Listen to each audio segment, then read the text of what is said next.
but I mean, it's great not to lose to the Crusaders. But, it's been a while. How does it sit with you? Oh, very good actually, Craig. It's that's the best team in the competition for some years now, and for us to get something out of it, is a massive positive for us. Just the effort that the boys put in, especially on defence, just showed the character of the group and the fight that's still in the side, and like I said, these guys are a quality team that we played against tonight, and they did show it, at various stages in the game. But I felt that our opening 20 minutes was outstanding. I felt that tactically we were very smart. We put them under pressure. We put their line out under pressure. Our kicking game was spot on. And we fed off those opportunities that came our way, and we deserved our lead. And then, a couple of silly penalties, when we were under pressure, let them back in the game. But, the halftime chat was really good and calm, and, the players were spot on. Obviously, we leaked that try early in that second half, but to stay in the game and keep fighting the whole way through till the end, we could have won it. Damien Willemse, if he gets that ball, if the luck of the bounce comes our way, we land up with a victory. So I think it was a great contest. The atmosphere at Newlands was phenomenal once again, and we spoke about the last time since we beaten them was in 2010, and was at Newlands, and it was through outstanding defence, and that's what came through tonight. And I think it was a very, very smart decision from Sia at the end there to go for the draw. If we had gone for the corner and we had lost that ball, I think the team would have been deflated and not come away with something. The way the guys played and the effort that they put in, they deserved something out of this game. And so from my point of view, it was a great game, and I think I spoke about during the week about it being a Rubicon moment for us in terms of the rest of the campaign. And if we can play like this against the best competition in the world, then we can play, then we can beat most of the teams that come our way in the next couple of weeks. So just very proud of the boys and the effort that was put on. Just Damien and Bongi and Devin also. Yeah, so with Bongi, I think there's a bit of a strain there to the quad, so he's going to be sent for scans. So I think he's the only real major concern. Damien Delinda, just a knock on the calf, so hopefully that's all right. And Eben, he just started to tighten up at the end there, so we had to pull him off. But you okay? You also took him out? No, I'm fine. I'm good. Willemse? I'm good. Willemse, let youths no, that was just a stinger. That's what happens when you put in big hits. So it was an outstanding hit. Someone, I saw you went for an operation. Right? No, he's not. No, so I said it during the week that he's out for 6 weeks. Yeah. So you have to tell us about take us to the try.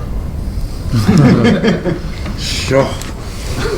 You remember? I can't remember. I just saw an opening and I just went for it. Yeah, I think it's a move we've been doing the whole week, and I don't think they expected the ball to come to me.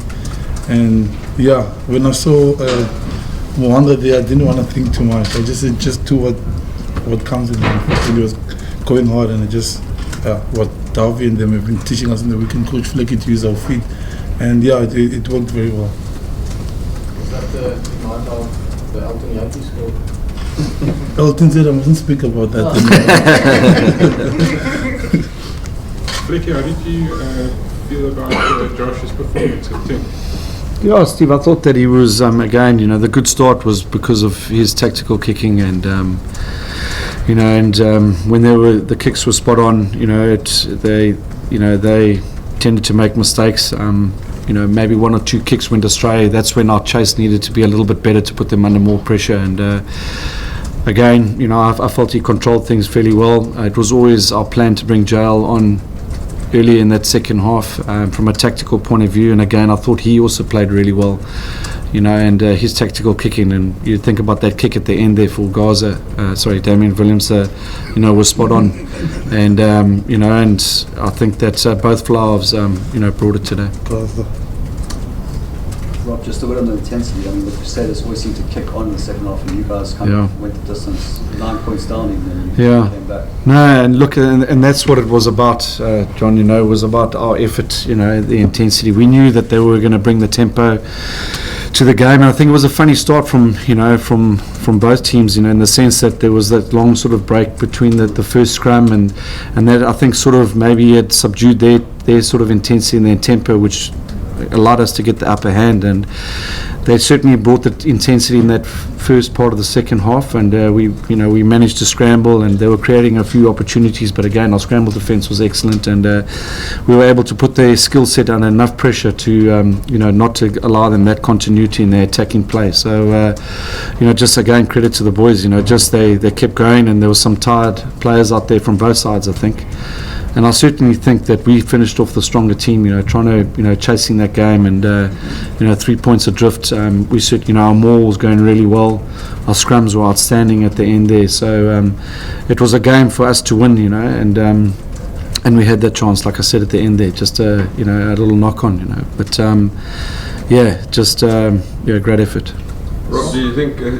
You just haven't had much luck this year. You've been over the try line, I don't know how many times. Yeah. Trials haven't been awarded. Yeah. Okay, Reese's try is disallowed, but he gets the bounce. Yeah. You guys don't get the bounce. Do you sometimes feel like you're cursed in a way? Look, I think I spoke about it during the week. I think one of the questions were, just where we at and how the performances have been this year. No one has outplayed us this year apart from the first game against the Bulls, and that's fact, and we've been in every single game, and we just haven't really had the rub of the green in some games. And again tonight, maybe if the ball had bounced perfectly for Damien, then we score the try, but they also had one or two opportunities maybe where we rode our luck a bit, so this year has been about us. There's numerous games, Brumbies, Reds, where we've crossed the line, it's been inches that have had tries disallowed, so we can't look back, to be honest, Craig. We've got to look forward, and that's why I said it was a Rubicon moment. We're across now, and we know that we can play against the best and perform against the best,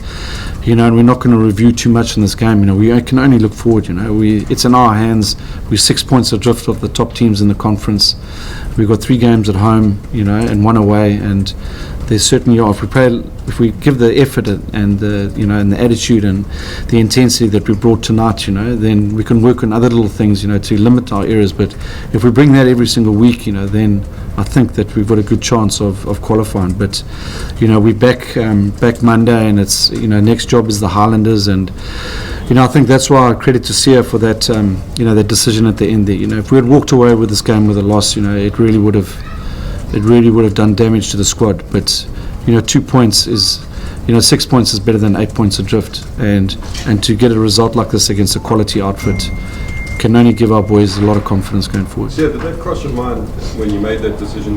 Not so much about the 1 log point or 2 log points, but about the confidence of the team going forward. Was that part of your decision? Yeah, 100%. Because if we had came out with the loss and playing so well, every week we come out, we play very well, and then we get nothing from the game. So I was thinking about it, and I was hoping that we kick quickly so we can get the ball and go again.